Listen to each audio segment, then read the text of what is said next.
మరి ఈరోజు ఒక ప్రత్యేకమైన దినంగా చాలామంది మరి వారికి ఆల్రెడీ తెలిసే ఉంటుంది. ఏంటండి ఈరోజు ఏమైనా స్పెషల్ ఉందా ఈరోజు? ఓకే, ఎంతమంది సెలబ్రేట్ చేసుకుంటున్నారు? చేసుకుంటారా? చేసుకోవచ్చా? చేసుకోకూడదా? తప్ప? బైబిల్ ఏం చెప్తుంది? అవి ఏవి నేను చెప్పను. ఓకే, ఈరోజు నా సందర్భం అది కాదు. వాస్తవంగా సందర్భానుకూలంగా మనం మాట్లాడతాం అవన్నీ కూడా. కానీ మరి ప్రభు నడిపింపు నాకు లేనందున నేను అది మాట్లాడట్లేదు. కానీ 2 ముక్కలు మాత్రమే చెప్తాను. ఇక్కడ ఇప్పటికీ నేటికి ఒక 66 సంవత్సరాలుగా మరి ఈ యొక్క స్నేహితుల దినోత్సవం అనేది మరి జాయిస్ హాల్ అనే ఒక వ్యక్తి ఎవరో మరి ఆయన దీన్ని గుర్తించి ఇంట్రడ్యూస్ చేశాడు. అప్పటి నుంచి కూడా మరి ప్రపంచంలో అనేక చోట్ల దీన్ని జరిగించుకుంటున్నారు. స్నేహితులు ఒక వారి మధ్యలో వారి యొక్క ఎమోషనల్గా కనెక్ట్ అయ్యి చూడండి, స్నేహితులు చాలా ఈజీగా అయిపోతారు కదా. మీ అందరికీ మరి ఇక్కడ నా పిల్లలిద్దరిని కూడా చూస్తే ఇద్దరు కూడా యాక్చువల్లీ చాలా చేతి నిండా బ్యాండ్లు కట్టుకుని వచ్చారు. ఎవరంటే వాళ్ళ ఫ్రెండ్స్ని కూడా నాకు ఒక 6 ఎంతమంది మార్నింగ్ తీసుకొచ్చి పరిచయం చేసింది. ఇగో ఈయన మన డాడీ అని చెప్పి వాళ్ళ పేర్లు చెప్పి అందరూ నుంచోబెట్టి నాకు పరిచయం చేసింది. నాకు కూడా కట్టింది. సరే, ఇదంతా కూడా మంచిదే. కానీ ఎవరో 66 సంవత్సరాలు, వాస్తవంగా ఇది ఎప్పటి నుంచి 66 సంవత్సరాలుగా ఇది ఉన్నప్పటికీ కూడా గట్టిగా మాట్లాడితే ఒక 25 ఏళ్ళు లేదా 30 సంవత్సరాల నుంచి మాత్రమే ఇది ఆచరణలో ఉంది. అంతకుముందు ఎవరికి తెలియదు. నెమ్మదిగా అన్ని 365 రోజులు కూడా ఏదో ఒక దినం పెట్టేస్తున్నారు. అది ఎవరికి తెలియదు. కొన్ని మాత్రమే చాలా ఇంపార్టెంట్గా గుర్తుంటాయి, అది జరుపుకుంటారు. అలాగా ఇది 66 సంవత్సరాల క్రిందటి ఇంట్రడ్యూస్ చేసినప్పటికీ కూడా క్రీస్తు పూర్వం 5000 సంవత్సరాల క్రిందటే యేసు ప్రభు వారు తండ్రి అయిన దేవుడుగా ముందుగానే మనకు పూర్వీకులైన అబ్రహాముతోని మోషేతోని స్నేహితుల దినోత్సవాన్ని కాదు కానీ అసలు స్నేహితుడు ఎలా ఉంటాడో ఆయన వారికి చూపించాడు. హల్లెలూయా. అబ్రహాంని నా స్నేహితుడని పిలిచాడు ఆయన కదా. ఇవన్నీ కూడా మాట్లాడుకోదగినవే. నిజంగా ఒక స్నేహితుడు ఎలా ఉండాలో సొలొమోను తెలియజేస్తున్నాడు. సామెతలు 17:17లో నిజమైన స్నేహితుడు విడువక ప్రేమించినట్ట, దుర్దశలో అటువాడు సహోదరునిగా ఉంటాడట. అంటే స్నేహితుడిగా కాదు కానీ ఒక ఓన్ ఎలా ఉంటాడట, దుర్దశలో అంటే వాళ్ళకున్నాక బ్యాడ్ టైమ్స్లో టఫ్ పీరియడ్లో కూడా ఎలా ఉంటుందట, సహోదరుడిగా ఉంటాడట. అంతేకాదు, అయితే ఇక్కడ కొన్ని వాక్యాలు నేను త్వరగా మీకు చూపించిన తర్వాత నా టాపిక్లోకి నేను వెళ్ళిపోతాను. ఇక్కడ చూడండి, మీకా గ్రంథం త్వరగా చదవాలి. మీకా గ్రంథము 1వ అధ్యాయము 4వ వచనం. అలాగే కీర్తనలు 97:5. ఒకళ్ళు అది తీయండి, ఒకళ్ళు ఇది తీయండి గట్టిగా. అగ్నికి మైనము కలుగునట్లు పర్వతములు కరిగిపోవును, లోయలు విడిపోవును, వాటము మీద పోసిన నీరు పారునట్లు అవి కరిగి పారును. చాలమ్మా. 97:5. యెహోవా సన్నిధిలో సర్వలోకనాథుని సన్నిధిని పర్వతములు మైనము వలె కరుగుచున్నవి, ఆకాశము ఆయన నీతిని తెలియజేయుచున్నది. చాలమ్మా. ఈ 2 వచనాలు చూడండి. ఇక్కడ పర్వతాలు ఎంత పెద్దవండి. వాటిని అధిరోహిస్తే వాళ్ళకి ఒక పెద్ద గుర్తింపు కదండి.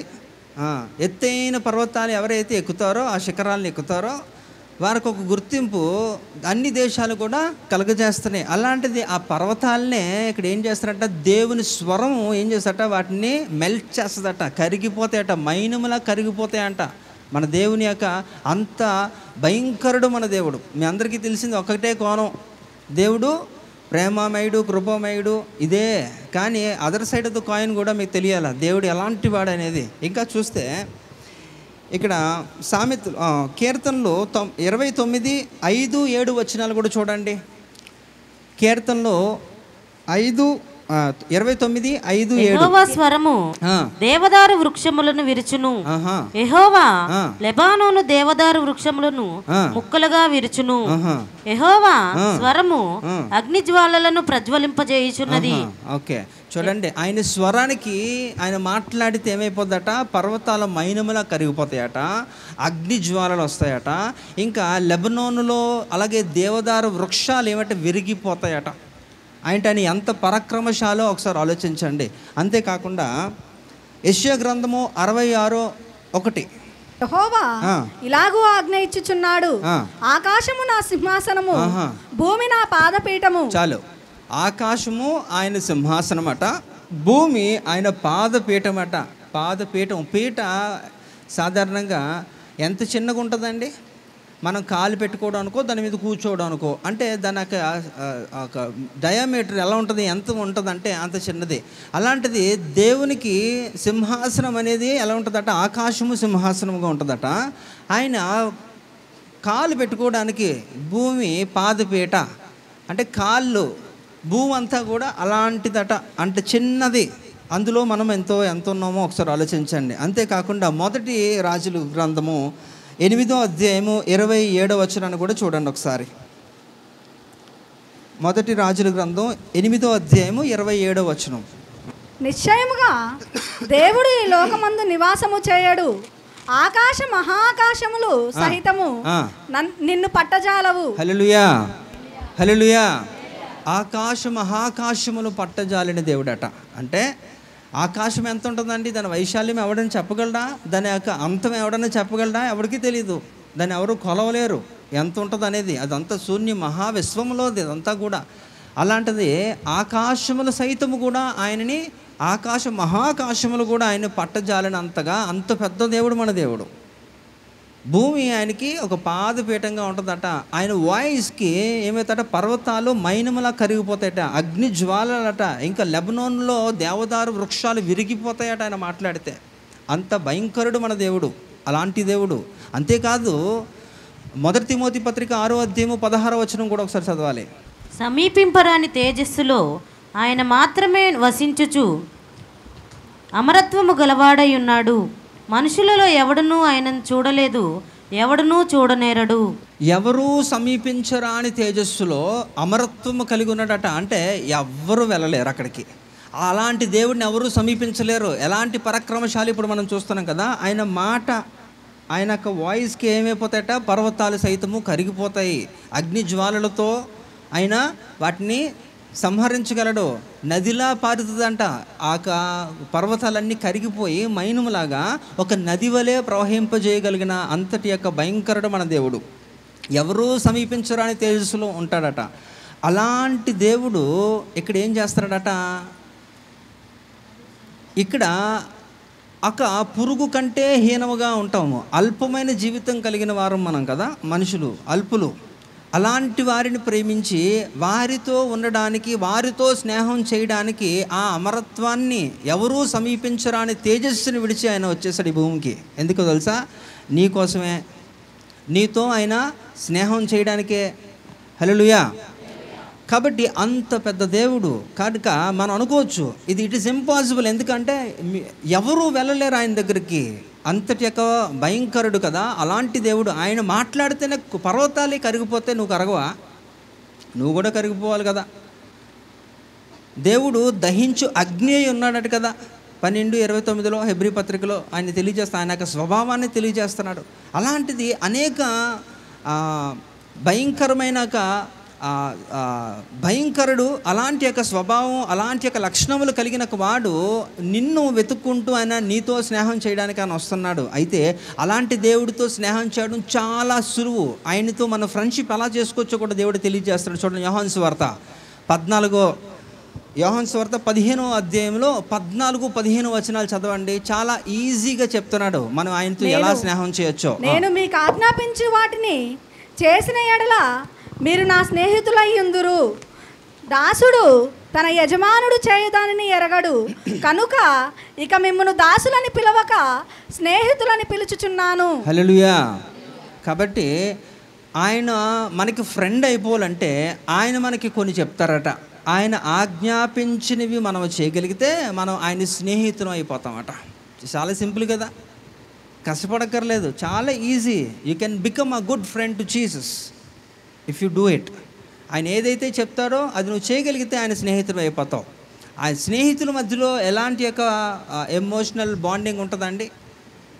వారు ఒకరికొరకొకరు అవసరమైతే ప్రాణం కూడా ఇచ్చేసేవారుగా ఉంటారు కొంతమందిని. అలాంటి స్నేహాలు కూడా మనం చూస్తున్నాం. అయితే అంతకంటే గొప్పవాడు మన దేవుడు. హల్లెలూయా.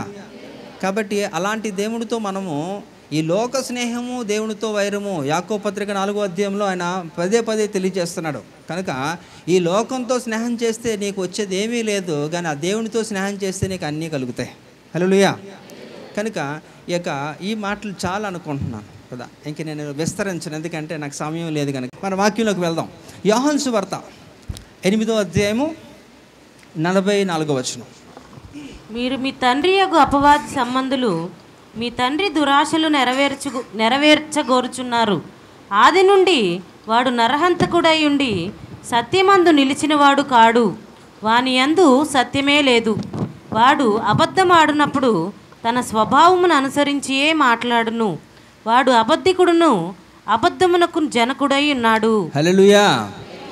ఎంతమంది విన్నారండి వాక్యం? ఎంతమందికి తెలుసు? చాలాసార్లు వినుంటారు కదా.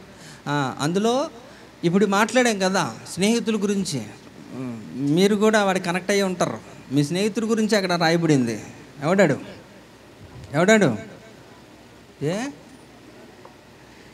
చెప్తే ఎవడంటాడు? అపవాది. వాడికి ఒక పేరు కూడా ఇవ్వబడింది. కింద చూడండి, వాడు అబద్ధికుడును, అబద్ధమునకు జనకుడై ఉన్నది. ద ఫాదర్ ఆఫ్ లైస్ అట వాడు. అబద్ధములు ఎక్కడి నుంచి తయారు చేయబడ్డాయి? అసలు సృష్టికర్త, అబద్ధానికి సృష్టికర్త అంటే ఆడే. వాడికి దానికి తండ్రి అయి ఉన్నాడట. అబద్ధములకు జనకుడు. ఇక్కడ చూడండి, యేసు ప్రభు వారికి అనేక నామాలు ఉన్నాయి, అనేక పేర్లతో ఆయన్ని పిలువబడతారు. అలాగే యేసు ప్రభు వారికి ఒక చక్కటి పేరుని తెలిసి సత్యస్వరూపి, సత్యవంతుడు. హల్లెలూయా. అలాగే మరి యేసు ప్రభుకే కాదు, నాకు కూడా ఉందని ఆడు కూడా చెప్పుకుంటున్నాడు. ఏంటట? అబద్ధములకు జనకుడని ఆడికి కూడా పేరు ఉంది. సో అనేక కంపారిజన్స్ చాలా ఉన్నాయిలేండి. అయితే ఇక్కడ విషయాన్ని ఏమిటంటే, ఇక్కడ యోహాను సువార్త 8:44లో ఆడు తెలియజేస్తున్నాడు ఏంటంటే, అసలు అబద్ధం, అసలు సృష్టికర్త ఎక్కడి నుంచి స్టార్ట్ అయిందంటే వాడి నుంచే స్టార్ట్ అయింది. సో మొట్టమొదటిగా వాడు చేసిన పని ఏంటో కూడా మనం ఒకసారి చూద్దాం. ఇక్కడ మొట్టమొదటిగా ఆదికాండము 3వ అధ్యాయంలో 3-4 వచనాలు ఒకసారి చదవాలి. అయితే తోట మధ్య ఉన్న చెట్టు ఫలములను గూర్చి దేవుడు మీరు చావకుండానట్లు వాటిని తినకూడదనియు వాటిని ముట్టకూడదనియు చెప్పినని సర్పముతో అనెను. అందుకు సర్పము చావనే చావరు. 4వ వచనంలో వాడు ఏమంటున్నాడండి? చదవాలి ఒకసారి, చెప్పండి. దేవుడు చెప్పింది ఏంటి చెప్పాలి? తినకూడదు. తింటే దేవుడు చెప్పింది అది, సర్పం చెప్తున్నది మీరు చావనే చావరు అంటున్నాడు. అంటే ఇక్కడ చూడండి, మొట్టమొదటిగా అబద్ధానికి సృష్టికర్త, మూల పురుషుడిగా ఎక్కడండి? ఏదైనా వనంలో వాడు ఏం చేశాడట? ఒక అబద్ధాన్ని ఆడు సృష్టించాడు, చెప్పాడు. ఎవరికి? మొట్టమొదటి యొక్క మానవులైన ఆదాముకి హవ్వకి కూడా వాడు ఏం చేశాడు? ఒక అబద్ధాన్ని చెప్పాడు. అబద్ధాన్ని చెప్పి వారి ఆ పండు తినేలాగా, దేవుని యొక్క ఆజ్ఞకి వ్యతిరేకముగా వారు జీవించేలాగా వాడు చేశాడు. ఈ యొక్క మొట్టమొదటి యొక్క దానికి అంటే ఇక్కడ సర్పంగా వాడు ఏం చేశారట? అబద్ధం ఆడాడు వాడు. ఇక్కడ ఆ హవ్వతో ఒక పండుని తినిపించాడు. ఆ తినడం వలన దాని యొక్క ప్రతిఫలం ఏంటో అంటే, ఇక్కడ చూడండి, ఇక్కడ ఆదికాండం చదవండి అది. అందుకు దేవుడైన యెహోవా సర్పముతో, నీవు దీని చేసినందున పశువులన్నిటిలోనూ భూజంతువులన్నిటిలోనూ నీవు శపించబడిన దానవై నీ కడుపుతో ప్రాకుచు నీవు బ్రతుకు దినములన్నీ మన్ను తిందువు. మరియు నీకును స్త్రీకిని నీ సంతానమునకును ఆమె సంతానమునకును వైరము కలుగజేసేదను. అది నిన్ను తల మీద కొట్టును, నీవు దాని మడిమ మీద కొట్టుదువని చెప్పెను. ఆయన స్త్రీతో, నీ ప్రయాసమును నీ గర్భవేదనను నేను మిక్కిలి హెచ్చించెదను. వేదనతో పిల్లలను కందువు. నీ భర్త ఎడల నీకు వాంఛ కలుగును, అతడు నిన్ను ఏలునని చెప్పెను. రైట్. ఇక్కడ వాడు మొట్టమొదటిగా ఒక అబద్ధం ఆడి వాళ్ళిద్దరిని కూడా మోసపరిచి దేవునికి అవిధేయులుగా వారిని తయారు చేసినందున వాటి యొక్క ప్రతిఫలం ఏంటట? ఇక్కడ దేవుని చేత వారిరువురుతో పాటు వాడు కూడా, ఎవరు? సర్పం కూడా, అపవాది కూడా శపించబడ్డాడు. ఆ శాపమే అక్కడ వారికి ఏం చేస్తుందట? ఆ రీతిలో కదా ఏం చేస్తున్నారట? దేవుడు వాటిని శపించేశాడు. చూడండి, అంతవరకు కూడా వారు చాలా స్వేచ్ఛగా ఉన్నారు అక్కడ. కానీ ఎప్పుడైతే వారు వారు ఆ పని చేశారో, పాపము చేశారో, వారు ఏంటంటే బంధకములో ఉన్నట్టు ఫీల్ అవుతున్నారు. వెంటనే వారి దిగంబరులని వారికి అప్పుడు గుర్తొచ్చింది. అప్పుడు ఏం చేస్తారట, చెట్టు చాటున దేవుడు మాట్లాడుతుంటే కూడా దేవుడిని ఫేస్ చేయలేని రీతిలోకి వెళ్ళిపోయారు. తద్వారా ఆ దేవుడు తెలుసుకున్న తర్వాత ఇప్పుడు మనం చదివిన లేఖన భాగంలో చూస్తే ఆ మూడింటినే కాదు, మొత్తం సర్వ సృష్టిని కూడా దేవుడు శపించేశాడు వారిని బట్టి. ఈ యొక్క అబద్ధానికి కారకుడైన అపవాది ఈ యొక్క సర్పరూపంలో ఏం చేశారట, అబద్ధం ఆడించినందుకు వాడికి కూడా ఎలాంటి శాపం ఇచ్చారంటే, నువ్వేం అనక్కర్లేదు, నువ్వు అలా వెళ్ళిపోతే చాలు, నువ్వు అలా వెళ్ళిపోతుంటే నిన్ను జనాలు ఏం చేస్తారట, వెంటాడి మరి ఏం చేస్తారట, నీ తల మీద కొట్టి చంపేస్తారు, నువ్వు వాళ్ళ మడాన్ని కరుస్తావు అని చెప్పి నువ్వేం చేస్తావు. అప్పటి వరకు కూడా ఈ యొక్క అపవాది అంటే ఈ యొక్క సర్పంగా ఉంటున్న ఈ యొక్క జంతువు, దాన్ని జంతువు అని ఈ రోజుల్లో మనం పిలవలేం, రెప్టైల్స్ అంటారు వాటిని కదా, కోల్డ్ బ్లడెడ్ యానిమల్స్ అంటారు అన్నమాట వాటిని. రెప్టైల్స్ అంటే ఇవి పాకే జాతి అన్నమాట. ఈ యొక్క బల్లులు ఏవైతే పాకుతాయో భూమి మీద వాటిని అన్నిటినీ రెప్టైల్స్ అంటారు. ఉడుములు, ఈ యొక్క పాములు, ఇవన్నిటినీ ఆ జాతిలోకి వెళ్ళింది కాబట్టి వాటిని యానిమల్ అని పిల్లరు. సెపరేట్ క్లాజ్ ఉంటుంది వాటికి, యానిమల్ కింగ్డమ్లోకి అవి రావు అవి. అందుకు అయితే ముందు ఏమేట ఈ యొక్క జంతువులు జాబితాలోనే వచ్చేది. ఎందుకనంటే వాటికి మొట్టమొదటిగా సర్పానికి 4 కాళ్ళు ఉండేవి, 4 కాళ్ళు ఉండేవి, 2 రెక్కలు కూడా ఉండేవి. అది ఇంకా ఏంటంటే మనుషులతో మాట్లాడేది కూడా. దేవుడు అటు స్వరం ఇచ్చాడు. భూజంతువులన్నిటిలో తెలివైనది ఈ యొక్క సర్పము, అంతేకాదు చాలా అందమైనది కూడా. ఏది? సర్పం. అంటే దేవుడు అంతటి యొక్క ప్రత్యేకతని వాడికి ఇచ్చినప్పుడు సర్పాన్ని వాడుకున్నాడు సాతాను అపవాది, అక్కడ అలా జరిగించాడు. ఎప్పుడైతే దేవుని శాపము వాటి మీదకి వచ్చిందో అని చూడండి, ఎవరు విడిచిపెట్టరు. ఇప్పుడు నీ పక్క నుంచి పాము వెళ్ళిపోనే పాపం అంటారా? అనరు. ఏం చేస్తారు? ఏదో ఒక రీతిలో, ఎందుకంటే దాన్ని చంపకపోతే అది నిన్ను కాటేస్తుందని. నువ్వు ఎలా భయపడుతున్నావు అది అలాగే భయపడుతుంది. కనుక ఇద్దరికి పరస్పర వైరం అన్నమాట, కనుక చంపేస్తారు.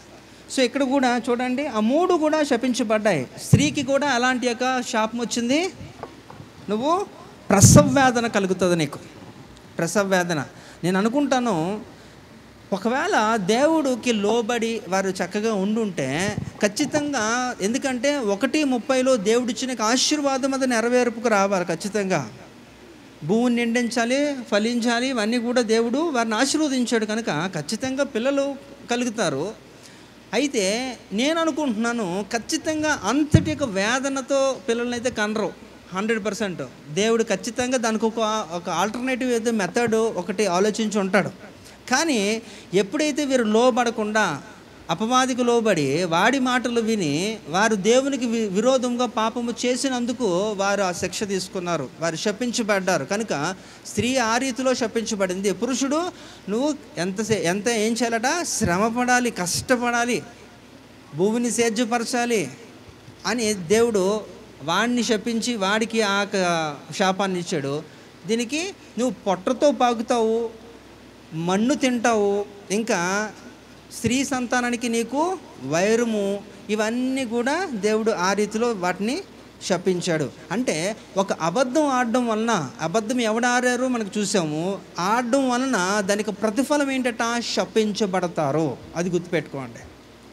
అంటే మీరు అర్థం చేసుకోండి, ఏముందిలేండి చిన్నదే కదా అబద్ధం, ప్రాబ్లమే లేదు, మాకు అలవాటు అయిపోయిన ఒక వ్యవహారం కాబట్టి పెద్ద విషయం ఏముంది అంటే, అబద్ధికులు శాపగ్రస్తానికి గురవుతారు, శపితమైన కుటుంబంలో ఉంటారు. అబద్ధము ఎవరైతే వాడుతారో వారు ఎవరు పిల్లలట? ఎందుకని?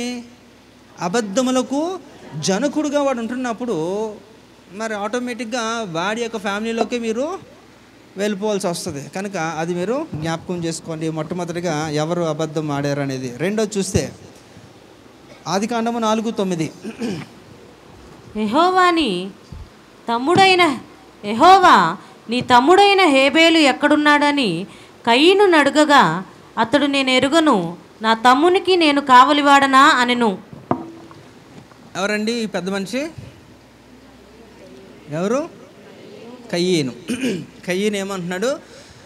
దేవుడు అతనితో మాట్లాడుతున్నప్పుడు, అడుగుతున్నప్పుడు, ఏడ్రా మీ తమ్ముడు అంటే, నాకేం తెలుసు, నేను ఆడికి వాచ్మ్యాన్నా, అన్నట్టుగా మాట్లాడుతున్నాడు కదా అక్కడ. చూడండి, అది దేవుడు ఆయనతో మాట్లాడుతున్నప్పుడు ఆయన సమాధానం ఆ రీతిలో ఇస్తున్నాడు. వాస్తవంగా కయ్యేనికి తన తమ్ముడు తెలుసా తెలీదా? కానీ అక్కడ ఏం చేస్తున్నాడు? సింపుల్, ఒక చిన్న అబద్ధం ఆడాడు, సరిగ్గా సమాధానం చెప్పలేదు. ఎక్కడ కూడా ఇది ఒక మిస్టరీ యాక్చువల్గా. దీన్ని నేను ఇప్పుడు ఎక్కువగా విస్తరించలేను, 2 మాటలు చెప్తాను. ఏ ఒక్కరూ నశించడం తండ్రి చిత్తము కాదు, 100% కదా. ఏకీవిస్తారా? చెప్పాలి. అలా అంటున్నప్పుడు అందులో ఎలాంటి సందేహం లేదు, వాడు మొట్టమొదటి నరహంతకుడు, వాడు పాపము చేసిన వాడే. ఓకే, దేవుడు ఆయన ఉద్దేశం మనకు తెలుసు, వీడు చేసింది 100% తప్పు పాపమని మనకు తెలుసు. అయినప్పటికీ కూడా అది క్షమించదగిన పాపమే, గుర్తుపెట్టుకోవాలి కదా. అది మరణకరమైన పాపం అయితే కాదు. ఎందుకంటే మరి అలా అయితే, ఒకవేళ అది క్షమించరాని పాపం అయితే అపోస్తలుల పౌలు గారిని దేవుడు క్షమించకూడదు, అవునా? ఎందుకని? ఆయనే చెప్పుకుంటున్నాడు కదా ఆయన గురించి. ఆయన ఎవరట?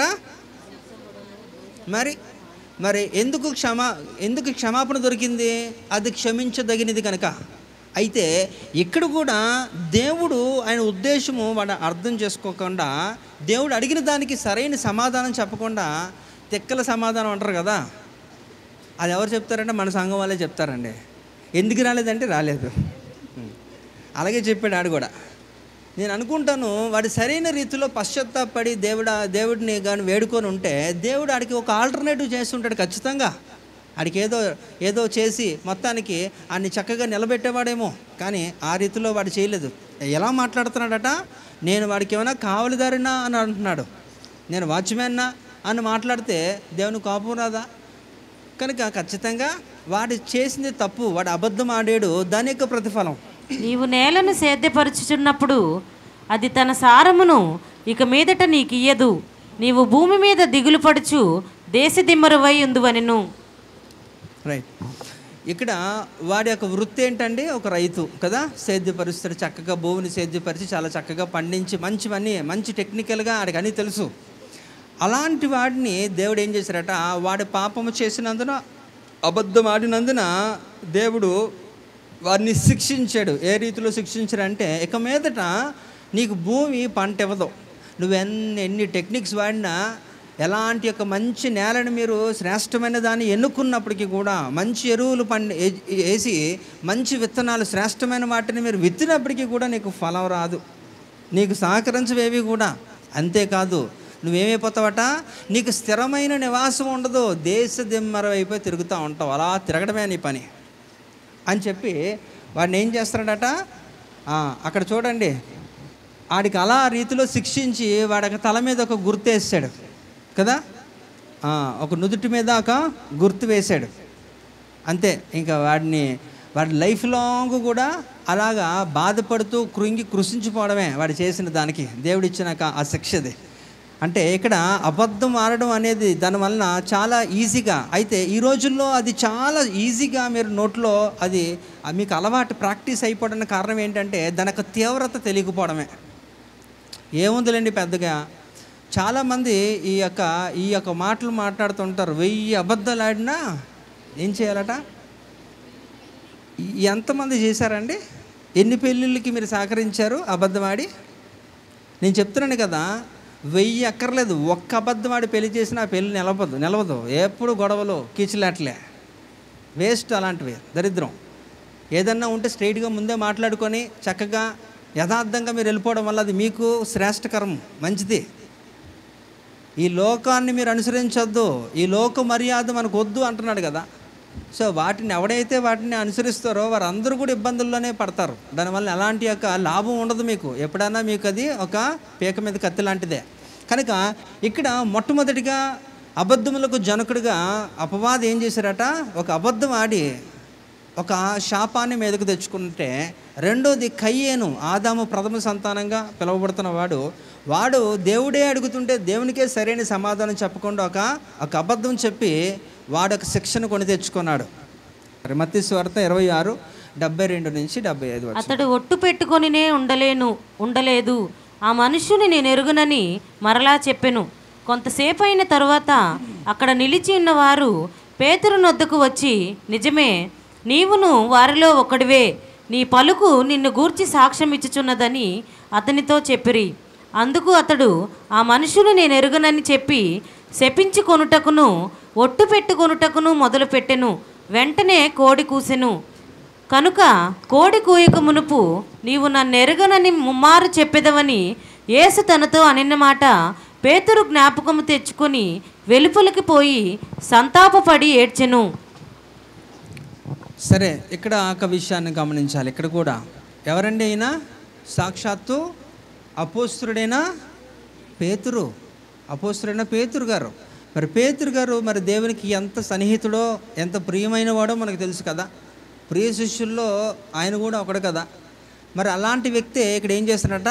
ఒక అబద్ధం ఆడాడు.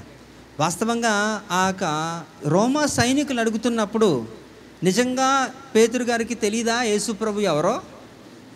ఆ చిన్న పిల్ల చూసి ప్రశ్నించినప్పుడు యేసుప్రభు ఎవరో తెలీదా? చెప్పాలి. యేసుప్రభు ఎందుకు తెలీదండి? ఆయనతో కలిసి 3.5 సంవత్సరాలు కూడా చాలా దగ్గరగా ఆయన ప్రయాణం చేశాడు. అనేకమైన విషయాలు తెలుసుకున్నాడు. అద్భుతములు, ఆశ్చర్యకార్యములు చూశాడు. ఇంకా ఒక గొప్ప సాక్షిగా ఆయనే ఉన్నాడు. ఒక మంచి బోధన విన్నాడు. ఆయన జీవితంలో కూడా దేవుడు కార్యాలు చేశాడు. ఇవన్నీ తెలుసు, చూశాడు, అన్నీ నేర్చుకున్నాడు కూడా. కానీ ఆ సందర్భంలో నాకు తెలియదనేసి యేసుప్రభు వారు ముందే చెప్పిన మాట అది నెరవేరిపోయింది. సో ఆయన అబద్ధం ఆడినందున మరి ఆయనకు వచ్చిన శిక్ష ఏంటో, ఆయనకేంటి, ఏం జరిగింది, ఏం జరిగిందని చూడండి. అక్కడ ఎప్పుడు నువ్వు అబద్ధం ఆడతావని చెప్పాడట దేవుడు. ఎప్పుడు? బర్రె ఎరిసినప్పుడు. నాకు సరి చెప్పట్లేదు మరి, అందుకనే కోడి కూసేటప్పుడు ఇలాగని దేవుడు ముందుగానే చెప్పాడు, అదే జరిగింది. అయితే ఇప్పుడు మీరు శిక్ష లేదనుకుంటున్నారా, ఉన్నదనుకుంటున్నారా? ఆయనకి ఏంటో శిక్ష చెప్పండి మరి, మీకు తెలుసు కదా. ఇప్పుడు ఇందాకలా పైన ఇద్దరికి కూడా ఒక శిక్ష వచ్చింది కదా. ఒకడికి శాపం వచ్చింది, ఇంకొకడికి ఒక శిక్ష వచ్చింది. మరి పేతురు గారు అంటే ఈయన యేసుప్రభుకు దగ్గరవాడు కనుక, ఒక శిష్యుడిగా ఉన్నాడు కాబట్టి ఆయనకి ఎక్సెప్షన్ ఉందా? ఒక రాయితీ ఏమని ఇచ్చారు యేసుప్రభు వారు ఆయనకి? తెలీదా? తెలుసా? ఏదో ఒకటి ఎన్ని విధాలు ఊపాలి అన్ని విధాలు ఊపండి బుర్ర, అలా ఉండిపోకొద్దు. ఇక్కడ పేతురు గారు ఆయన కూడా మరి అబద్ధం ఆడినందుకు తగిన శిక్ష లేకపోలేదు. ఆయనకి ఎలాంటి శిక్ష ఆయనే విధించుకున్నాడు మొట్టమొదటిగా. ఆ తర్వాత శిక్ష కూడా వచ్చింది. ఆయన విధించుకున్న శిక్ష ఏంటంటే ఎంత పశ్చాత్తాపడిపోయాడంటే ఇంకా ఆయన బ్రతుకు దినములంతా కూడా ఆయన ఎక్కడికి వెళ్ళినా, ఏ పరిచర్యలో ఉన్నా, ఏం చేసినప్పటికీ కూడా కోడి కూత వినగానే ఆయన హృదయం బద్దలైపోతుండేదట కదా. అవునా? కోడి కూత ఎప్పుడైతే వినబడుతుందో వెంటనే ఆయన హృదయము బద్దలైపోతుంది. ఎందుకంటే ఆ సృష్టికర్త అయిన దేవుడిని, నా ప్రభువునే నేను తెలియదని నేను మోసం చేసి నేను అబద్ధం ఆడాను అని చెప్పి ఆ పశ్చాత్తాపం ఆయన బ్రతికినంత వరకు కూడా అది ఉందంట. ఎవరికి? ఆయనకి. అంతేకాకుండా సో అది అప్పుడు చూడండి, మానసికంగా కృంగుదల అనేది చాలా పెద్ద శిక్ష. అది అనుభవించిన వారికే తెలుస్తుంది. ఆ గిల్ట్ ఫీలింగ్ ఉంటున్నప్పుడు అంత తొందరగా వాళ్ళు మళ్ళా దేవుని వైపు తిరగలేరు. అలాంటి యొక్క శిక్ష ఆయనే విధించుకున్నాడు. అంతేకాదు ఆ శిక్ష ఎప్పుడూ ఉంటుంది. ఇంకొకరి గురించి కూడా చూస్తే ఇక్కడ యాక్ట్స్ చాప్టర్లో చూడండి, అపోస్తుల కార్యములు 5వ అధ్యాయం 1-10 మనకు తెలుసు. అక్కడ ఎవరండి వాళ్ళిద్దరు కూడా? చక్కటి దంపతులు అండి, చాలా మంచి ఆదర్శవంతమైన వారు. వీళ్ళందరూ కూడా ఏం చేస్తున్నారట? కొన్ని వచనాలు చదవండి, అన్నీ చదవకపోయినా ఒక 5 అన్నా చదవండి. అననీయ అను ఒక మనుష్యుడు తన భార్య అయిన సప్పీరాతో ఏకమై పొలమమ్మెను. భార్య ఎరుకనే వాడు దాని వెలలో కొంత దాచుకొని కొంత తెచ్చి అపోస్తలుల పాదముల యొద్ద పెట్టెను. అప్పుడు పేతురు, అననీయ, నీ భూమి వెలలో కొంత దాచుకొని పరిశుద్ధాత్మను మోసపుచ్చుటకు సాతాను ఎందుకు నీ హృదయంను ప్రేరేపించెను? అది నీ యొద్ద అన్నప్పుడు నీదే కదా. అమ్మిన పిమ్మట అది నీ వశమై ఉండలేదా? ఎందుకు ఈ సంగతి నీ హృదయంలో ఉద్దేశించుకున్నావు? నీవు మనుషులది కాదు, దేవునితోనే అబద్ధమాడితివని. చాలమ్మా, మీరు చదువుకోండి, టైం లేదు కనుక. అక్కడ చూడండి, వీళ్ళిద్దరు కూడా ఏం చేస్తున్నారట, వారికి కొన్ని ఏదో భూములు ఉన్నాయట. ఎవరికి? ఈ అనన్య సఫీరా అనే యొక్క ఇద్దరు భార్యాభర్తలకి కూడా చక్కటి భూములు ఉన్నాయి. మరి ఈ యొక్క 4వ శతాబ్ద కాలంలో ఈ యొక్క అపోస్తుల పరిచర్య జరుగుతున్న టైంలో అందరూ కూడా, ప్రజలందరూ కూడా మరి పరిచర్యకి మరి యొక్క అపోస్తుల దగ్గర ఏం చేశారట, వారి చరాచర ఆస్తులు అన్నీ కూడా తీసుకొని వచ్చి వారి పాదముల దగ్గర పెట్టినట్టు దేవుని వాక్యం మనకి తెలియజేస్తుంది. వారు ఎంతగానో సహకరించారట చక్కగా. వారు అలాంటి మూమెంట్లోని వీరికి కూడా భూములు ఉన్నాయి, కానీ అది అమ్ముడు అవ్వలేదు కనుక వారు ఒక నిర్ణయం తీసుకున్నారు. ఏంటంటే, మా దగ్గర కూడా భూములు ఉన్నాయి, అది మేము అమ్మి మీకు కూడా సహకారంగా మేము ఉంటాము అని మాట్లాడుకున్నారు. అయితే ఆ రోజు వచ్చింది. అయితే ఎంతో కాలం నుంచి ఎదురు చూస్తున్న భూములు ఆ రోజుకి అది ఎంక్వైరీ చేస్తే దాని యొక్క ధర అమాంతంగా పెరిగిపోయిందనమాట.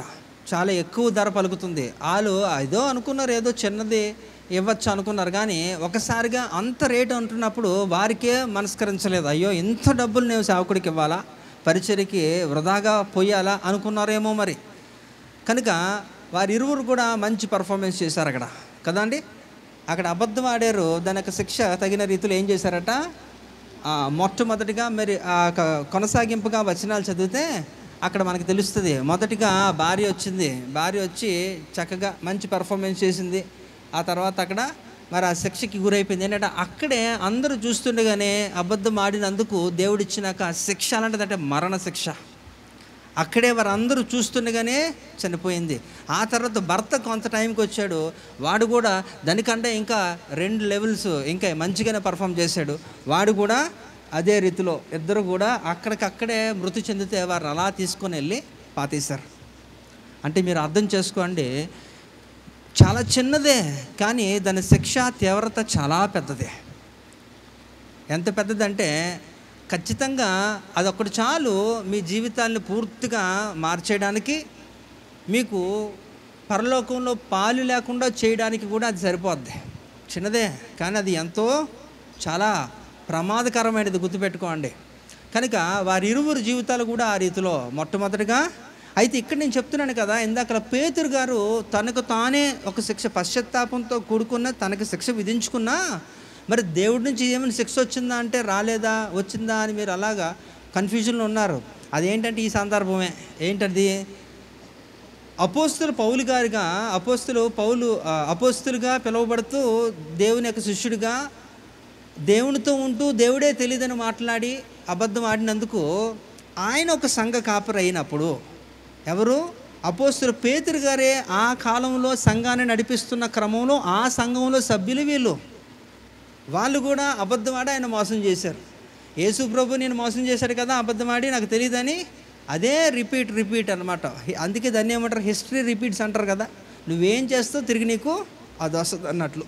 కనుక ఆయన సంఘ కాపరిగా ఉంటున్న క్రమంలో కూడా ఇరువురు కూడా అదే అబద్ధం ఆడి ఆయన మోసం చేశారు. అయితే పరిశుద్ధాత్మ ఆయనకి తెలియజేశాడు, ముందుగానే చెప్పాడు. అయితే ఆయనకి అప్పుడే రియలైజేషన్ వచ్చిందన్నమాట, ఆహా నేనేమైతే విత్తానో అది వస్తుంది. అదే కదా గలతీయులకు రాసిన పత్రిక 6:7 ఉందంట, మోసపోకుడి దేవుడు వెక్కిరింపబడడం, మనుషుడు ఏమి విత్తునో ఆ పంటనే కోయను.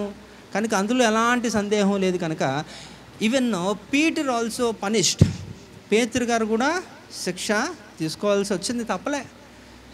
అందుకనే ఇక్కడ 4 ఉదంతాలు కూడా మనకు నేర్పిస్తుంది. ఏంటట, సత్యము పలకద్దు అనా పలుకనా, పలకాలి అనా పలకండి. సరే, ఇక్కడ ఈ యొక్క వచనాన్ని చూద్దాం ఒకసారి.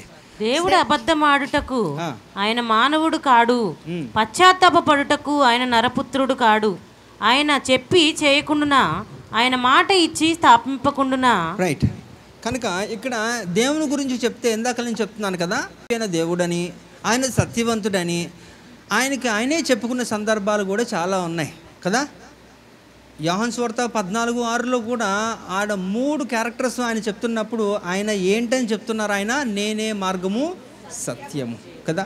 సత్యము అని ఆయన చెప్తున్నప్పుడు, ఎందుకంటే సత్యవంతులు మాత్రమే దేవుని రాజ్యానికి పాత్రులుగా ఉంటారు అన్న దానికి ఆయనే నిదర్శనం. అయితే ఆయన సత్యవంతుడు కాబట్టి ఎవరైతే ఆయనను అనుసరిస్తారో వారు కూడా సత్యవంతులుగానే ఉంటేనే కదా అనుసరించడానికి అవుద్ది.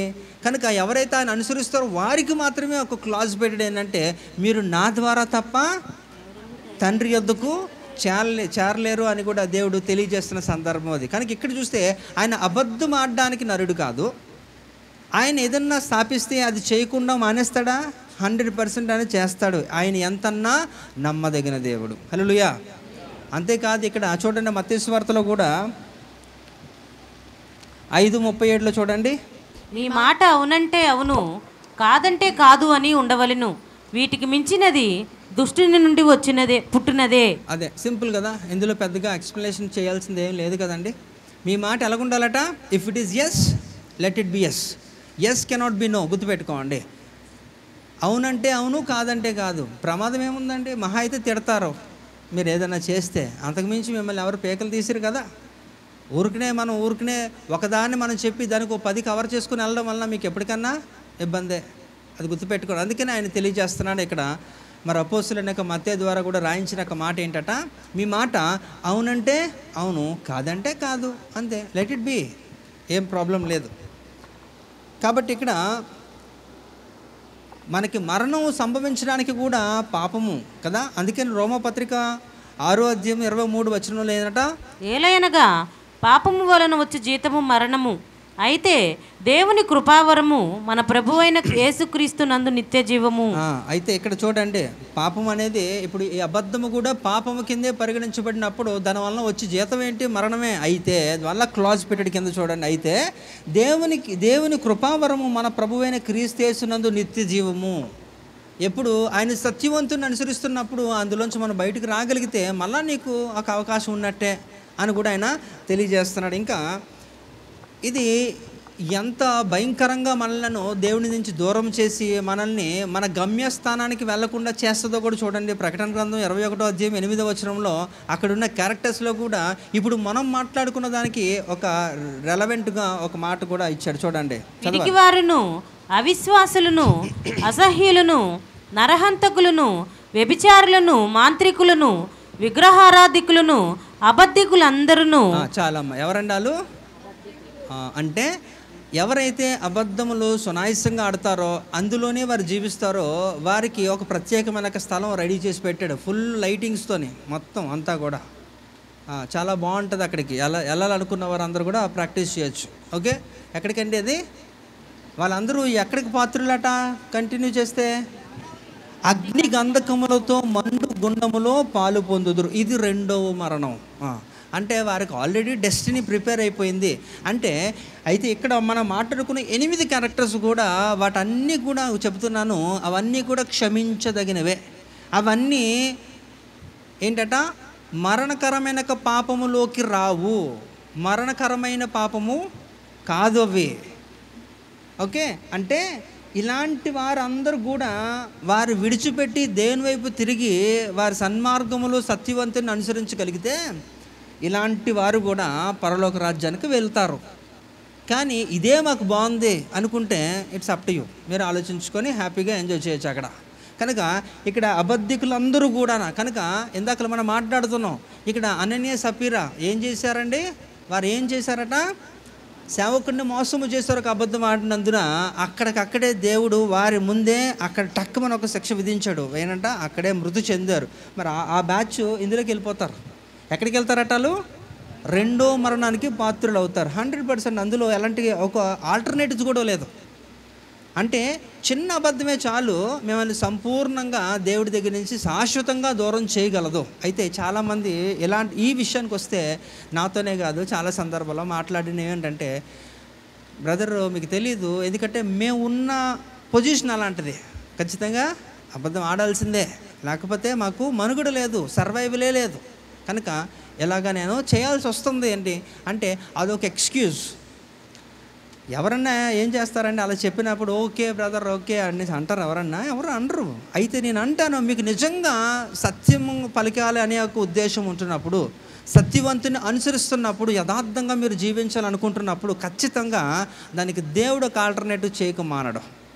అంటే మిమ్మల్ని మీరు అందులోంచి బయటికి వచ్చి దేవుని యొక్క సహాయం కోరుకుంటున్నప్పుడు దేవుడు మిమ్మల్ని అలాంటి సిచ్యువేషన్లో లేకుండా చేయడానికి ఆయన ఏదో ఒక ఉపాయం ఇస్తాడు ఖచ్చితంగా. ముందు నీకే అందులోంచి బయటికి రావడానికి ఇష్టం ఉండదు, ఎందుకంటే అందులో కొంత మీకు క్షేమము ఏంటి మేలు జరుగుతూనే ఉంటుంది తాత్కాలికంగా. అది మీరు శాశ్వతం అనుకుంటున్నారేమో, అయితే అది అలా ఎంత మాత్రం ఉండదు. గుర్తుపెట్టుకోండి, మీకు ఒక కోరుకుంటున్నప్పుడు. అందుకనే యాకోబు పత్రిక 1:14 నేను ఎప్పుడు గుర్తు చేస్తుంటాను, చదువుతారన్నా? యాకోబు పత్రిక 1:14. ప్రతివాడును తన స్వకీయమైన దురాశ చేత. ఆపమ్మా, తన స్వకీయమైన దురాశ అంటే వాడుకున్న ఒక దరిద్రం, బలహీనత ఏదన్నా కానివ్వండి, దానిని బట్టి ఏమవుతుందంటే కంటిన్యూషను ఏడ్వబడి మరులు కొల్పబడిన వాడై, స్వకీయ దురాశ చేత ఏడ్వబడి మరులు కలిపి శోధించబడినట. అంటే వాడికి ఆల్రెడీ వారి యొక్క జీవితంలో ఏదో దాని మీద బలహీనత ఉంటుంది, దానిని బట్టి ఏమవుతాడట, వాడు శోధించబడతాడు. వాడు ఎంత మట్టుకో రాడు. ఆ బలహీనత ఏదో నీకే తెలుసు కాబట్టి అది విడిచిపెట్టుకోగలిగితే ఖచ్చితంగా నీకు మేలే, అందులో ఎలాంటి యొక్క ఇబ్బంది ఉండదు. అసలు ముందు నువ్వు రావాలనుకుంటున్నావా లేదా అనేది నువ్వు డిసైడ్ చేసుకో, ఆ తర్వాత దేవుడు సాయం చేస్తాడు. నువ్వే ముందు నీకు అందులో కంఫర్ట్గా ఉందనుకుంటే దేవుడు ఎందుకు కలుగు చేసుకుంటాడు? దేవుడు ఖచ్చితంగా కలుగు చేసుకోడు. కనుక ఇక్కడ మనం చూద్దాము, ఇంకొక మాట చూద్దాం. యోహాను సువార్త 4:24, 23-24. అయితే యథార్థముగా ఆరాధించువారు ఆత్మతోనూ సత్యముతోనూ తండ్రిని ఆరాధించు కాలము వచ్చుచున్నది, అది ఇప్పుడునూ వచ్చేయున్నది. తన్ను ఆరాధించువారు అట్టివారే కావాలనని తండ్రి కోరుకొనుచున్నారు. రైట్, ఇక్కడ కూడా ఏమ్మా కంటిన్యూషన్ ఉందా? చదువు. దేవుడు ఆత్మ గనుక ఆయనను ఆరాధించువారు ఆత్మతోనూ సత్యముతోనూ ఆరాధింపవలెననెను. రైట్, ఇక్కడ చూడండి, దేవుడు ఇక ఎప్పుడున్న జనాభా సంఖ్యని మనం బేస్ చేసుకుంటే ఇక మేబీ హెచ్చు తగ్గులుగా 850 కోట్లు మొత్తం ప్రపంచ జనాభా అనుకుంటే, ఇంతలో కూడా దేవుడు వెతుకుతున్నాడట. ఎందుకని? నిజమైన ఆరాధికులు ఎవడు అని. అందరూ ప్రార్థన చేస్తారు, అందరూ వర్షిప్ చేస్తారు, అందరూ కూడా, కానీ అందులో నిజమైన వారు లేరనే కదా. ఒకవేళ అందరూ ఉంటే వెతకాల్సిన పని ఏంటండి? బట్ అందరూ కల్పరేట్సే. అందుకని యెషయా అంటాడన్నమాట, వారు పెదవులతో స్తుతిస్తున్నారు, పెదవులతో మాట్లాడడం వలన వారి దగ్గరగా ఉన్నారు అంటున్నారు, కానీ వాస్తవంగా వారి హృదయాలు చాలా దూరంగా ఉన్నాయి. They are not heartfully worshipping, they are not praising at all. కనుక ఇక్కడ కూడా దేవుడు ఏం చేస్తాడంటే వెతుకుతున్నాడట, నిజమైన ఆరాధికుల కొరకు వెతుకుతున్నాడట. ఎవరైతే దేవుడు ఆత్మ కనుక ఆయనను ఆరాధించువారు ఆత్మతోనూ సత్యముతోనూ, అంటే ఒక ఆత్మే కాదు, సత్యవంతులే ఆయన సంపూర్ణముగా హృదయపూర్వకంగా ఆరాధించగలుగుతారు అన్నది అక్కడ వాస్తవం. ఒకవేళ నీకు సత్యము లేకుండా నువ్వు ఆరాధించినా ఇట్ ఈజ్ ఏంటంటే అదొక సౌండ్ అంతే, అదొక గోల. మీరు శ్రేష్టమైన శ్రావ్యమైన కంఠాలతో మీరు పాడుతున్నారని మీ ఫీలింగే, కానీ అదొక గోలగా ఉంటుంది. దేవుడు వేండో దాన్ని యాక్సెప్ట్ చేయడు. ఎందుకంటే ఆయన ఆరాధించేవారు ఎలా ఉండాలట, ఆత్మతోనూ సత్యముతోనూ ఆరాధించాలట. అంటే ఇక్కడ చూడండి, సత్యానికి ఎంత దేవుడు వెల చెల్లిస్తున్నాడు, ఎంత విలువిస్తున్నాడు. ఎందుకంటే ఆయన సత్యవంతుడు కనుక. సింపుల్, అందులో పెద్దగా ఏం మాట్లాడడానికి లేదు. అయితే సరే, బాగుంది ఇదంతా కూడా.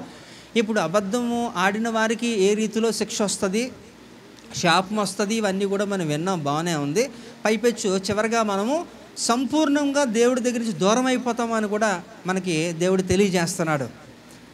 అయితే ఒకవేళ సరేనండి, మీరు చెప్పారు ఒకప్పుడు అలా ఉన్నాను కానీ ఇప్పుడు ఎలా లేదు, పూర్తిగా మారిపోయాను, సూపర్గా ఉన్నాను, నేను ఎవరు కూడా మాట్లాడలేని అంత రీతిలో నేను సత్యాన్నే పలుకుతానంటే సూపరు, ఓకే బాగుంది. అయితే దానికి ఏంటి మరి? ఇప్పుడు ప్రతిదానికి కూడా ఒక ప్రతిఫలం ఉంది కదండి. ఇప్పుడు మీరు ఉద్యోగానికి వెళ్తున్నారు, ఎందుకు వెళ్తున్నారంటే ఏం చెప్తారు? జీతానికే వెళ్తారు, అవునా? మీకు అవసరతలన్నీ కూడా మీరు తీర్చుకోవడానికి వెళ్తారు, బాగుంది, ఓకే. ప్రతిదానికి చదువుకున్న వాళ్ళు ఎందుకు వెళ్తారంటే జ్ఞానం కొరకు, తర్వాత భవిష్యత్తులో నేను ఒక మంచిగా సెటిల్ అవ్వాలని, ఉద్యోగం చేసుకోవాలని, అలా ప్రతిదానికి కూడా ఒక ప్రతిఫలం, ఒక ఎండ్ ఉంది. అలాగే దీనికి కూడా, పాపానికి కూడా ఒక ఎండ్ ఉంది కదా. మీరు పాపం వల్ల జీతం ఏంటి? దానికి కూడా మరణమే, ఒక జీతం ఉంది. అలాగే ఇప్పుడు సత్యము చెప్తున్న వారికి కూడా జీతం ఉండాలి కదా. సత్యమే కాదు, దేవుడు చెబుతున్నది చేయమంటున్నప్పుడు అది మీరు చేస్తే దానికి కూడా దేవుడు ప్రతిఫలం ఇస్తాడు. సో ఇప్పుడు సత్యాన్నే పలకండి అని మాట్లాడుకుంటే మరి సత్యం పలికితే నాకేంటి అంటే ఆ ఏంటో ఇప్పుడు చూద్దాం. మనకున్న బెనిఫిట్స్ కూడా దేవుడు తెలియజేస్తున్నాడు. చూడండి, మొట్టమొదటిగా అగో సత్యం చెప్పుడు వలన వచ్చు ప్రయోజనాలు ఏంటంటే మొట్టమొదటి ఏంటంటే బంధకముల్లో ఉండి నువ్వు విడుదల వస్తుందట మనకి. అది చదవండి ఒకసారి వాక్యము. అప్పుడు సత్యము మిమ్మల్ని స్వతంత్రులుగా చేయునని చెప్పగా. చాలు. ఏంటంటే సత్యము ఎవరైతే పలుకుతారో వారికి ఎలాంటి టెన్షన్ ఉండదు, వారు ఫ్రీగా ఉంటారన్నమాట. వారు బంధకముల్లో నుంచి వాళ్ళు విడిపించబడతారు. అందుకనే the truth will set you free అంటారు. సత్యము నిన్ను స్వతంత్రులుగా చేస్తుంది. కారణం ఏంటంటే నీకు ఎలాంటి టెన్షన్ ఉండదు. ఒకవేళ ఒక అబద్ధం ఎవడన్నా మాట్లాడి అనుకో దాన్ని కవర్ చేసుకోవడానికి నానా అంతా చేసుకుని వెళ్ళాలా. ఒక ముగ్గురికి 3 విధాలుగా చెప్తుంటారు. వీడికి ఇది చెప్తారు, వాడికి అది చెప్తారు, వాడికి అది చెప్తారు. అది ఆడికి ఎంత టెన్షన్ అంటే అది మళ్ళీ గుర్తుపెట్టుకోలేదు అనుకోండి, వీడికి ఇది చెప్పి ఆడికి అది చెప్తే మళ్ళీ వాళ్ళు మాట్లాడుకున్నప్పుడు వీడికి ఇబ్బంది. ఎంత తలనొప్పి అదంతా కూడా. అందుకనే సత్యము నువ్వు పలికితే నీకు అసలు ఇవేమి అవసరం లేదు. నువ్వెంత ఫ్రీగా ఉంటావు, నిన్ను ఎవరు కూడా క్వశ్చన్ చేయడు, నిన్ను ఎవరు ఇబ్బంది పెట్టరు. కనుక సత్యం వల్ల వచ్చే ప్రయోజనాలు ఏంటంటే నువ్వు స్వతంత్రంగా ఉంటావు, నీ బంధకముల నుంచి నువ్వు విడిపించబడతావు. హల్లెలూయా. ఈ టాపిక్ ఎవరికి నచ్చలేనట్టుంది కదా. అదేంటండి ఎలా చెప్తే ఎలాగని అంటే నేను చేసేది ఏం లేదు, వినాల్సిందే. రెండోది చూస్తే నెక్స్ట్ సత్యము చెప్పు వారిని దేవుడు ఇష్టపడతాడట. ఎవరైతే సత్యము పలుకుతారో వారిని దేవుడు ఇష్టపడతారట. వాక్యం చెప్తుంది కదా అక్కడ, అబద్ధమాడు పెదవులు యెహోవాకు హేయములు, సత్యవర్తనులు ఆయనకిష్టులు. హల్లెలూయా. ఓకే. సో అబద్ధం ఆడిన వారిని దేవుడు ద్వేషిస్తాడు, అసహించుకుంటాడట.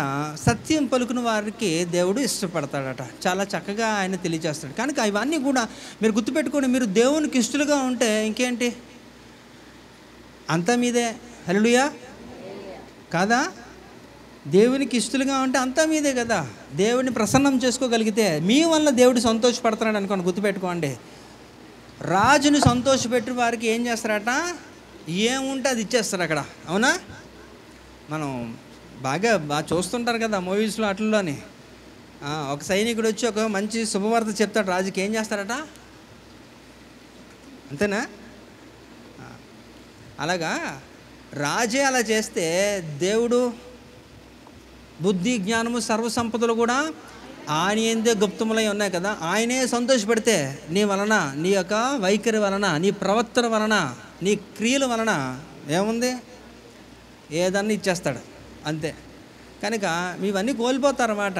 అంటే సత్యము చెబితే ఇవన్నీ కూడా బెనిఫిట్స్ మీకు. నెక్స్ట్ చదవాలి.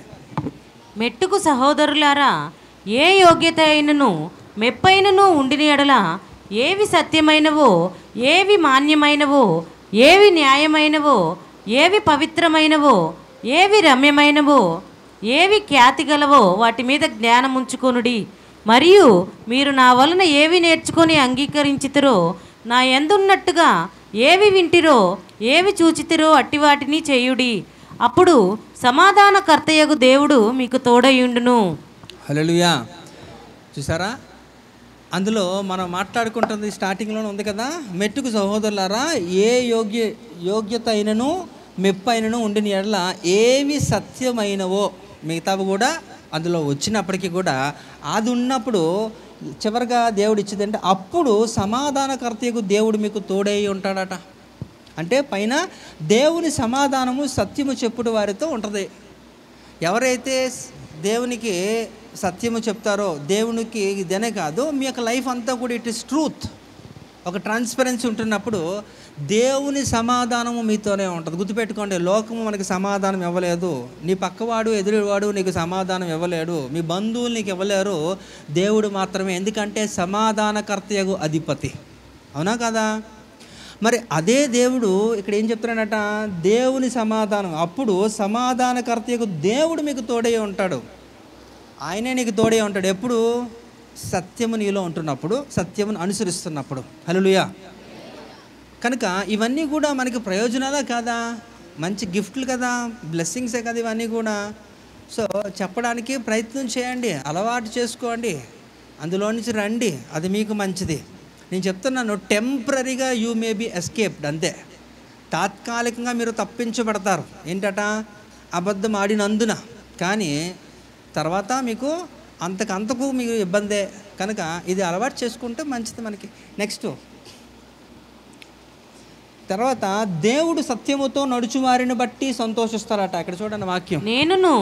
నేను మాత్రమే కాక సత్యము ఎరిగిన వారు అందరూ మనలో నిలుచుచు మనతో ఎల్లప్పుడూ ఉండు సత్యమును బట్టి మిమ్మల్ని నిజముగా ప్రేమించుచున్నాము. నెక్స్ట్ ఇంకొక వచనం ఉంటుంది చూడు.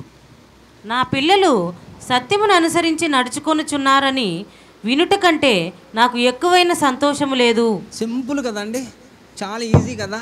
దేవుణ్ణి సంతోష పెట్టాలంటే మీరేం చేయాలట, సత్యం పలకాలి, సత్యంలో మీరు నడవాలి. అంతకంటే నాకు సంతోషం ఏముంది అంటున్నాడు ఆయన. ఇప్పుడు మీరు అనుకుంటున్నారేమో ఆయన సంతోష పెట్టాలంటే ఒక 100 కొబ్బరికాయలు కొట్టాలను, ఓ 10 మేకలు కొయ్యాలను, ఇవేవి ఆయనకి సంతోషం ఇవ్వదు. వెండి బంగారాలు నావంటున్నప్పుడు అవి ఆయనకి ఇచ్చిన ఉపయోగం లేదు, ఆయన స్వీకరించడు. సింపుల్గా నువ్వు చేయగలిగింది. అయితే ఇప్పుడు మనం మాట్లాడుకుంటుంది, మనం చేయగలమా లేవా? గట్టిగా చెప్పాలి, అబద్ధికులంతా గట్టిగా చెప్పాలి కదా. అంటే దేవుడు చెప్తున్న మాటలు ఏంటంటే, కొన్ని ఆలోచిస్తే మనము చేయగలిగిందే చెప్తాడు, మనము చేయలేనిది అన్నాడు చెప్పడం, అంతే సింపుల్. అంటే ఇదంతా నీ చేతుల్లోనే ఉంది, నువ్వు చేయగలవు, నువ్వు చేస్తే నీకు ఈ రీతిలోని. కాబట్టి ఆయన ఏదో చేసి ఏదో ప్రసన్నం చేసుకొని సంతోష పెట్టాలని మీరు ఆలోచించే బదులు ఇదొక సులువైన మార్గం కదా, సింపుల్ ఫార్ములాస్ కదా. ఇవి కానీ మీరు చేయగలిగితే మీకు ఎంత మేలు. నిన్ను బట్టి, మళ్ళీ చెప్తున్నాను, నిన్ను బట్టి ఆయన సంతోషపడితే ఇంక నీ లైఫ్ మారిపోద్ది. నీ లైఫ్ ఇంకా మారట్లేదంటే ఇదొక బలహీనత నీలో ఉంటే మాత్రం ఖచ్చితంగా మీరు తర్వాత, ఇప్పుడు కాకపోయినా తర్వాతనే మీరు ఇబ్బంది పడే సూచనలు ఉంటాయి. కనుక మీరు ఆలోచించండి. కనుక సత్యం పలికే వారికి వచ్చే ప్రయోజనాలు, దేవుని యొక్క సమాధానం మనతో ఉంటుందట, ఇంకా ఆయన సంతోషిస్తాడట, ఇంకా బంధకాల్లో నుంచి మనలను దేవుడు విడుదల, అంటే నువ్వు స్వతంత్రులుగా ఉంటావట, స్వతంత్రంగా మనం జీవించడానికి అవకాశం ఉంటుంది. అంతేకాదు ఇది దేవుని ఆజ్ఞ, అవునా. మనము ఒకరికొకరము అవయములమై ఉన్నాము గనుక మీరు అబద్ధమాడుట మాని ప్రతివాడును తన పొరుగు వానితో సత్యమే మాట్లాడవలను. హల్లెలూయా. ఇప్పుడు మీ పక్క వాళ్ళతో చెప్పండి, సత్యమే మాట్లాడన్నానండి. చెప్పారా లేదా? ఓకే, ఇంకోటి కూడా చూద్దాం. ద్వితీయోపదేశకాండము. నీ పొరుగువాని మీద అబద్ధ సాక్ష్యము పలకకూడదు. ఇది ఎంతమంది చేసి ఉంటారు? పర్లేదు చెప్పండి. అంటే అలా కాదండి, అప్పుడు అలా ఫ్లోలో అయిపోయిందండి, ఆ తర్వాత మేము తెలుసుకున్నామండి, కానీ ముందైతే చేసామండి అంటారేమో. అయితే దేవుడు ఇవన్నీ ఆజ్ఞలు గుర్తుపెట్టుకోండి. అంటే చూడండి, ఒప్పుకుంటే అది మీకు. అందుకనే సామెతలు 28:13 ఏంటంట, అతిక్రమములను దాచిపెట్టువాడు వర్ధిల్లుడు, ఇంకా వాటిని ఒప్పుకొని విడిచిపెట్టువాడు ఆయన కనికరాన్ని పొందుతాడట కదా. ఆయన కనికరాన్ని మీరు పొందగలిగితే మీరు ధన్యులే. గుర్తుపెట్టుకోండి. మీరు అనుకోవచ్చు, ఎలాగండి, how it is possible, it is tough అనొచ్చు. నేనేం చేయలేను. కనుక ఆజ్ఞే, అది మీరు పాటిస్తే మీకు క్షేమము. హల్లెలూయా.